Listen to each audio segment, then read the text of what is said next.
Естественият вход на пещерата Агитис служи за извор на подземната й река. Пространството вътре в пещерата е спиращо дъха и докато посетителите се движат по пътеката над реката, те наблюдават зашеметяващо изложение на бели и червени сталактити в различни форми, украсяващи вътрешността на пещерата.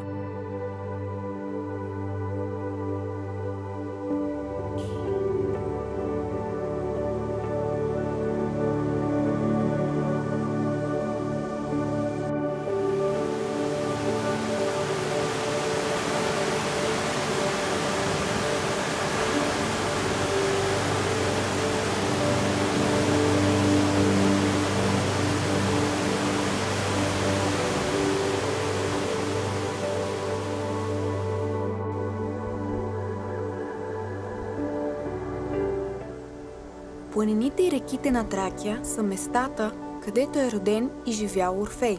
Родопите са планинска верига, 83% от територията на която се намира в Южна България, а останалата част в Гърция.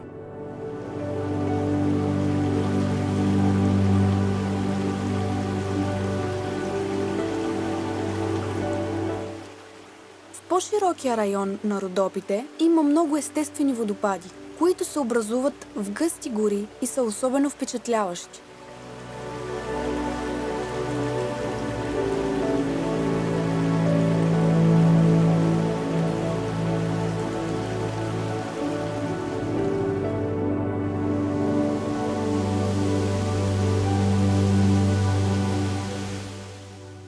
Тук ще се срещнете с най-впечатляващия водопад в региона, висок 40 метра, известен като водопадът Трахомитис, наричан още водопадът Ливадити.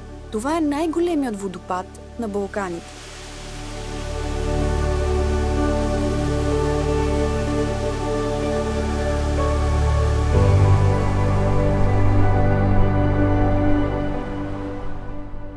Язовир Тисаврос е разположен на река Нестос в регионалната единица на Драма. Язовирът е най-високият в Гърция и се издига на 172 метра височина.